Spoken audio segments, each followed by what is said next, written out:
कहाँ गायब हो गए पवन सिंह। दोस्तों सबसे पहले बात करते हैं नवरात्रि। दोस्तों आज शुरू हो गया है नवरात्रि की हमारी तरफ से आप सभी लोगों को ढेर सारी शुभकामनाएं, आप सभी के परिवार लोगों को भी ढेर सारी शुभकामनाएं। दोस्तों चलिए पवन सिंह के बारे में बात करते हैं। दोस्तों पावर स्टार पवन सिंह का अभी तक कोई देवी गीत गाना नहीं आया है, जो कि नवरात्रि स्टार्ट हो गया है। अभी तक तो पावर स्टार पवन सिंह का गाना आ जाना चाहिए था, पर अभी तक नहीं आया। क्या वजह है चलिए बताते हैं इस वीडियो में। दोस्तों जब से power star Pawan Singh rising and fall TV show से बाहर आए हैं, तब से पवन सिंह का कोई अता पता नहीं लग रहा है। ना पवन सिंह का कोई शूटिंग का वीडियो वायरल हो रहा है, ना पवन सिंह के कोई शूटिंग का फोटो वायरल हो रहा है। आखिर पवन सिंह भी खुद दिखाई नहीं दे रहे हैं। आखिर कहाँ गए पवन सिंह। दोस्तों आज से कुछ दिन पहले 2-4 दिन पहले पवन सिंह के टीम के मेंबर लोग बोले थे कि पवन सिंह का 2 देवी गीत आने वाला है, जो कि नवरात्र शुरू होने से पहले नवरात्र के ही दिन।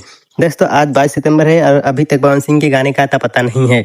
दोस्तों बात करें पवन सिंह के कौन कौन से गाने आने वाले हैं, तो पवन सिंह का 2 गाना आने वाला था। एक पवन सिंह का पिछले साल का गाना बचा हुआ था, वो आने वाला था, बहुत ही प्यारा गाना था। और इस साल भी एक गाना शूट करके रखा गया है, हो सकता है तो आज शाम तक गाना आ सकता है। दोस्तों अगर बात करें खेसारी लाल यादव के बारे में, तो खेसारी लाल यादव का बहुत ही प्यारा सॉन्ग आ चुका है, देवी गीत दुर्गा माता जी का। आप सभी लोगों को इस गाने का लिंक मेरे वीडियो के डिस्क्रिप्शन में मिल जाएगा, वहां से जाकर देख सकते हैं और खेसारी लाल यादव को सपोर्ट कर सकते हैं। पावर स्टार पवन सिंह देखिए कब तक गाना लाते हैं। दोस्तों यही तो छोटा सा अपडेट, कैसा लगा कमेंट करके जरूर बताइएगा।